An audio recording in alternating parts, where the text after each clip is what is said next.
What is going on, you guys, and welcome to, for the first time ever, the second part to a single chapter. That, of course, being Chapter 8. Just to give you guys a little bit of a recap as to what's going on, the War for Wonderland has officially begun.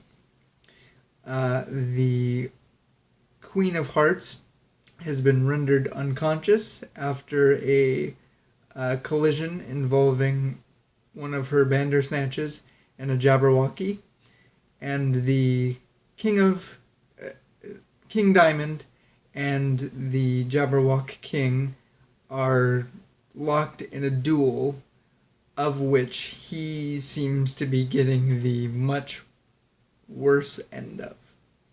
So, to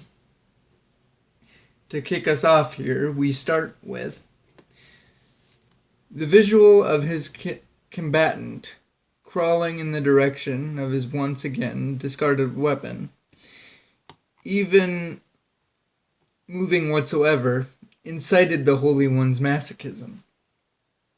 Pursuing and aggressively hoisting him by the breastplate high above his head, he brought him down onto an unforgiving knee. Once cracked his ribs and again broke them. It would be the third that audibly crippled him as his spine bent, cracked, and snapped. "Damn your pride, you fool," the Jabberwock King howled in frustration, watching Diamond, as if possessed, relentlessly boost his worthless half, inch by inch, onward to his desire. I have honored your wish. I have beaten you. I have broken you. I have ferried you to the altar of your own abyss. But still, you do not quit. Still, you fight. Why? Barely advancing, Diamond stopped. Smiling a peaceful sort of smile, he laughed as he faintly and gruffly reminded, "Till the last." His final burst of energy was depleted, reaching not for a sword, but for a satchel. The world came back to Heart in stages, originating as a bright expanse, devoid of creation, and a ringing in the inner ear. Gradually it grew, evolving into blurred shapes and muffled but familiar sounds. She had returned to her nightmare. The first thing that drew her attention was her Bandersnatch, splayed out with deep and hemorrhaging gashes in its side. She wanted to go to it to help, but the throbbing in her head and the tenderness of her bruising kept her stationary. That's when she observed it, the Jabberwocky that derailed them, a breed of monster tortured for eternity in the bowels of evil's domain.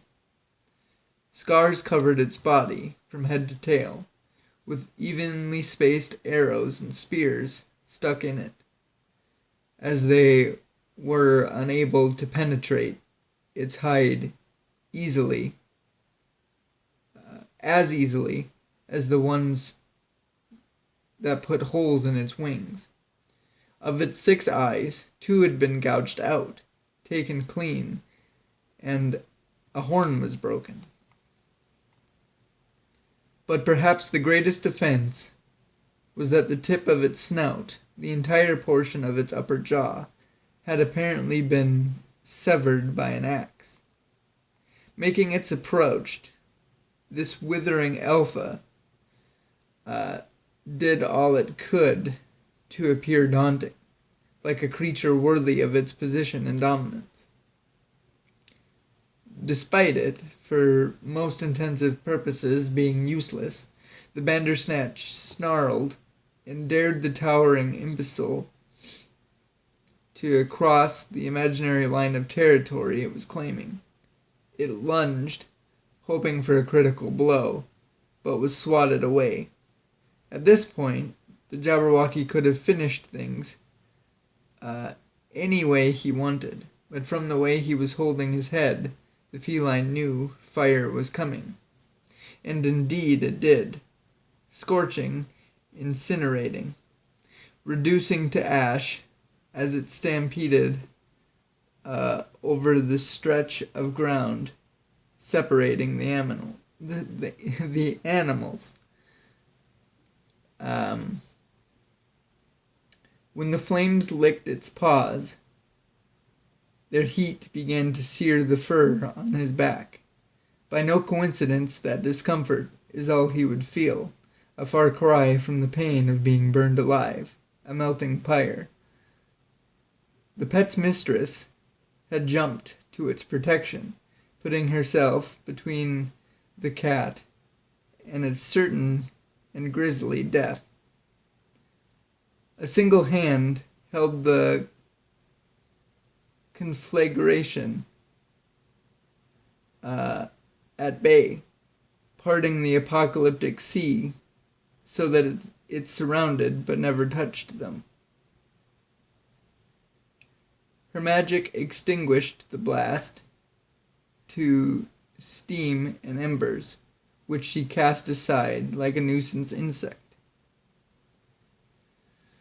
Hart realized the outcome of this battle had fallen unto her, that she'd be going it alone from here. The Jabberwocky cared not who it killed, just as long as it did. There would be no escape. It pursued her through the smog, and she walked out to meet it.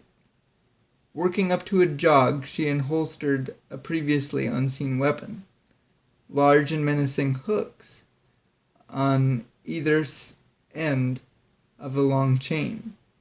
With finesse and accuracy, she unfurled it from her torso and sent a hook to lasso one of the Jabberwocky's front ankles.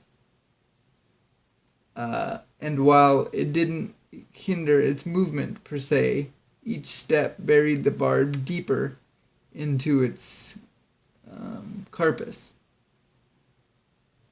Now, tethered to the foulness, Hart utilized her skills in acrobatics to snake her way inside its frail defenses and pull it free with a hearty tug. This feat brought the hook flying back to her, but also tore through the ligaments and tissues necessary for stability and weight-bearing.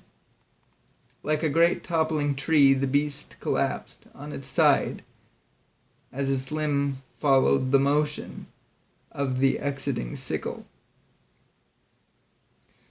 The Jabberwocky began to wail, appealing to its brothers and sisters for support, but he went on ignored, with only Hart to answer to. Athletically, she climbed aboard its back in a last-ditch effort to shake her. He somehow managed to revert himself to his stomach, but was too handicapped to stand or push off with his wings. He was a sitting duck. She strolled up to the back of his head and, taking one of the hooks from her chain, she proceeded to drive it with all of her strength right about where the brain was located. But a Jabberwocky's crest is thick, and as hard as she hammered, she couldn't acquire the gratification. It was fading, but took too long to die. Again and again she pummeled its cranium in a vengeful tantrum. But then Hart conceived another idea. Interlocking the hooks so the chain wouldn't move or give, she threw it around the wheezing creature's neck and created a noose. I wish I could say whether or not she meant for this to happen, but at some point during the struggle of strangulation, the intensity of her grip was such that the links of her chain were raised to sit vertically on the monster's throat. Hart's hands went a shade of violet from the immense pressure she applied. but still she yanked, pulled, and pried. There was a popping of scales and a squishing of flesh until reuniting with her beloved weapon. She surfaced from her trance, having beheaded the atrocity. The carotid artery continuously pumped the blood that speckled Hart's face. Her standing atop this fountain should have been a triumph for her soldiers to see. But there was a difference now, a notable shift felt by everyone. All the fighting on the field ceased, demoting what remained of humankind to bystanders, watching as the Jabberwocky horde flocked to the same central point, the Jabberwock King. Mass confusion broke out amongst the onlookers as his summoned progeny congregated, unifying to conceal their father behind the rotating wall of their funnel. The storm, gathering power, with its wind and dust, spooked the horses and scattered some of the men.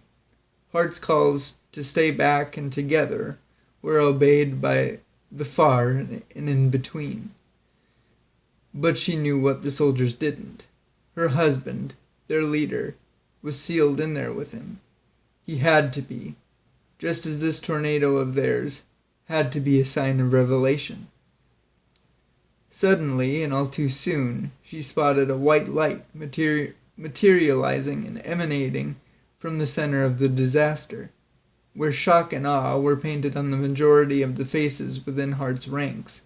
Emotion was plainly displayed on hers. Slowly falling tears washed the blood and dirt from her cheeks, but in the end, her fears were replaced by a profound sense of peace as she quietly repeated the phrase that provided her comfort thus far. I won't feel a thing. That's going to wrap up this episode for us, guys. I know this was a short one, but as you know, we experienced, this was just to finish up the second half of the same chapter that we started in the previous episode. I can't say when for sure we're going to get back to two chapters per episode, but I promise eventually they will come. There has to be a chapter somewhere in this short enough to fit a second one in there. So just please stay with me, and we'll get there together soon enough. But I hope you enjoyed it, and we'll see you guys in the next video.